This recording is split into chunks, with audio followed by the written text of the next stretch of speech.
এটা নিয়ে যাও, নিয়ে খেলনাগুলো সব ঢুকাও। আসসালামু আলাইকুম, কেমন আছেন সবাই? আশা করছি যে যেখানে আছেন ভালো আছেন। আমরা আলহামদুলিল্লাহ ভালো আছি, সুস্থ আছি। ভিডিও করা থাকে, এডিট করার ভয়ে আর আপলোড করা হয় না। যাই হোক, অনেক দিন পর আরও একটি ব্লগ নিয়ে আসলাম। আশা করছি বরাবরের মতো আপনাদের ভালো লাগবে। আর রান্নাবান্না তেমন একটা আমার শেয়ার করা হয় না, তো ভাবলাম একটু রান্নাবান্না শেয়ার করি। এই তো রান্নাবান্না নিয়ে আসলাম। আর খুবই কি বলবো, সিম্পলভাবে আমি মুরগির মাংস রান্না করে নেব, তেল মশলা একেবারে কম দিয়ে, যেভাবে করা যায় আর কি। এই তো আসলে ইদানিং না ভালো লাগে না যে ভিডিও আপলোড করি বা ভয়েস দিই, রেডি করি, কেমন জানি একটা লাগে। আর কি বলবো, আগ্রহ কমে যাচ্ছে আর কি। যতই চেষ্টা করি যে অ্যাক্টিভ হব, অ্যাক্টিভ থাকবো, তো আগ্রহটা আর আগের মতো হয় না, কেমন একটা হয়ে গেছি। শুধু যে এই ইউটিউবিংয়ে তা না, সব কিছুতেই কেমন জানি কোনো কিছুই ভাল লাগে না এমন একটা হয়ে আছে। সরি, আমার একটু ঠান্ডা কাশি, তো আশা করছি ইগনোর করবেন আপনারা। আর কি বলবো, মানুষ এখনকার মানুষ আসলে আপনাকে ছোট করে কথা বলতে পারলে একটু আনন্দ পায়। আপনাকে কি বলবো, মানে ছোট করে ব্যঙ্গ করে কথা বলতে পারলে তাদের যে কী মজা লাগে, কী আনন্দ লাগে, সেটা তারা নিজেরাও জানে না।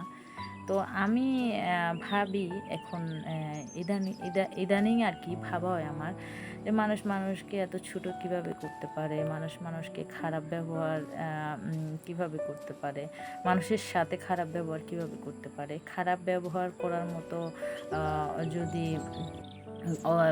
কি বলবো, পরিস্থিতি হয়ে থাকে তখন করে, কিন্তু খুব অল্পতেই একটা সিম্পল বিষয় নিয়ে মানুষ মানুষের সাথে খারাপ ব্যবহার করে, বাজেভাবে কথা বলে।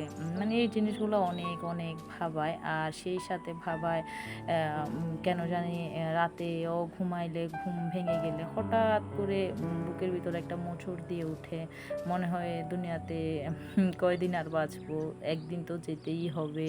মানে এই ভাবনাগুলো আসে। দিনের বেলাও একটু যদি ঘুমাই আর বিকেলবেলা ভালো লাগে না, এই ভাবনাগুলো আসতেই থাকে।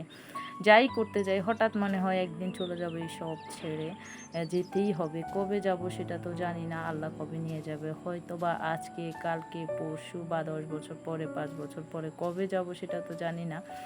তো যেতেই হবে। কেউ হায়াত বেশি পায়, কেউ কম পায়। এই ভাবনাগুলো অনেক ভাবাচ্ছে আমাকে। এই আর কি, এইগুলো থেকে আসলে আমি বের হতে পারছি না কোনোভাবে। আবার মনে হয় যে আমার আব্বার কথা, আমার আব্বা তো চলে গেল, আমাদেরকেও যেতে হবে। মানে এইসব ভাবনা অনেক ভাবায়। আর সেই সাথে একটু মন খারাপ বেশি থাকে। সব কিছু আসলে তো শেয়ার করা যায় না, বলা যায় না। পার্সোনাল অনেক বিষয় থাকে মানুষের, সব কিছু বলা যায় না। আবার ভাবি ইদানিং আমার ছেলের কথা, আমার ছেলেকে অনেক বেশি মনে পড়ে। আমার ছেলের হাসি, চেহারা, ওর কথাবার্তা, এগুলো ইদানিং অনেক বেশি মনে পড়ছে। সব কিছু মিলিয়ে আমি না একটু কেমন হয়ে থাকি, আমার কিছুই ভালো লাগে না। আবার ফোন হাতে নিলে, ফোনটা দেখা যায় একটু হাতে নিলাম, একটু ফোন দেখলাম বা কথা বললাম বাড়িতে, আমার সাথে সাথে মাথা ব্যথা শুরু হয়ে যায়, মাথা ব্যথা করে। আর সারাদিন মাথা ভার হয়ে থাকে। আমার মনে হচ্ছে একটু বেশি টেনশন হয়ে যাচ্ছে, সেই জন্য আমার মাথাটা এমন ভার হয়ে থাকে। তো জানি না আমি এই কি বলবো, এই সময়গুলো থেকে বের হতে পারবো কিনা, মানে এই পরিস্থিতি থেকে, এই চিন্তাগুলো থেকে, বা এমন এই এই যে বাজে সময় কাটছে, এগুলো কবে শেষ হবে জানি না। হয়তো বাচ্চা কাচ্চা একটু বড় হবে, ওদেরকে নিয়ে স্কুল যাব, ব্যস্ত হয়ে যাব বেশি আরও, তখন হয়তো এত কিছু ভাবার মতো টাইম পাবো না। যাই হোক, আবার মনে হয় এই চিন্তাগুলো থাকা তো ভালো। এই চিন্তাগুলো থাকলে দেখবেন খারাপ কাজে আপনি যাবেন না, খারাপ কিছু করবেন না, কারোর সাথে খারাপ ব্যবহার করতে পারবেন না। আপনার ভিতর থেকেই মনে হবে যে তার মনে কষ্ট যাবে, আল্লাহ দিচ্ছে। তো সব কিছু মিলিয়ে আলহামদুলিল্লাহ এই তো আছি, তেমন বড়সড় কোনো প্রবলেম নেই বা সমস্যা নেই। এই তো এইভাবেই চলছে, আছি। আর কি বলবো, শৌখিনতা একটা জিনিস আছে আমার, যে আমার সব কিছুতে একটু শৌখিন জিনিসপত্র ভালো লাগে। এটা এখন না, আগেও।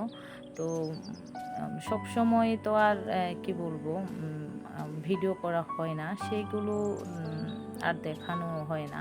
তা আমি অনেক কিছু করি এগুলো থেকে, চিন্তাগুলো থেকে বের হওয়ার জন্য আমি নিজে নিজে একটু সময় কাটাই। বড় মেয়ের কাছে ছোট দুইটাকে দিয়ে একটু কফি করে খাই, একটু ছাদে গিয়ে হাঁটি, নামাজ পড়ে দেখা যায় একটু সোফায় চুপচাপ বসে থাকি জানালার পাশে, ভাবি অতীত বর্তমান সব কিছু মিলিয়ে আমি এখন কেমন আছি, কেমন পরিস্থিতিতে আছি, কেমন জীবন হচ্ছে, আমার চয়েস কত পাল্টে গেছে, আমার আমার কি বলবো, আমি কত পাল্টে গেছি, এইসব ভাবি আর কি। এই আর কি। তো এই যে ভাবনাগুলো, এগুলো অনেক সময় মনে হয় না এগুলো ভাববো না, আমার মাথায় খারাপ লাগছে, আবার মনে হয় না ভালোই, খারাপ তো না, আমি আমার মতো করে আমার জগতে এইসব ভাবছি, এগুলো তো খারাপ কিছু না, এই আর কি। আর বাচ্চা কাচ্চা সংসার এইগুলো নিয়ে ব্যস্ত, সব কিছু মিলিয়ে ভিডিওতে ভয়েস দেওয়া, রেডি করা, এগুলো আর হয়ে ওঠে না। দিব দিচ্ছি একটু অলস।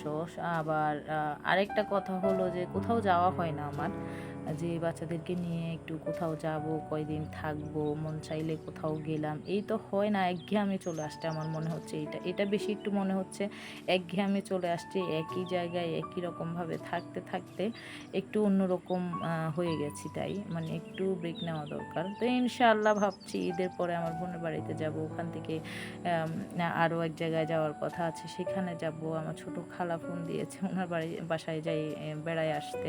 তো ভাবলাম একটু সব জায়গায় একটু একটু করে ঘুরে আসলে, কয়েকটা সময় নিয়ে বাসা থেকে যাব ইনশাআল্লাহ, বাচ্চাদের নিয়ে একটু ঘুরে আসবো, হয়তো ভালো লাগবে, বাচ্চাদেরও ভালো লাগবে। বাচ্চাগুলো অনেক বেশি বের হওয়ার জন্য মানে কি বলবো, অস্থির হয়ে আছে, বড় মেয়েটা আর মেঝো মেয়েটা। ছোটটা তো এখনো বুঝে না, তারপরে একটু ছাদে নিয়ে গেলে ও যে কি খুশি হয়ে যায়, ওর ওই খুশি দেখলে আমি বুঝতে পারি যে ও বের হওয়ার জন্য কত ছটফট করে। ছোট মানুষ, বোঝাতে তো পারে না, এই আর কি। আমি ইদানিং একেবারেই বের হই না বললে চলে।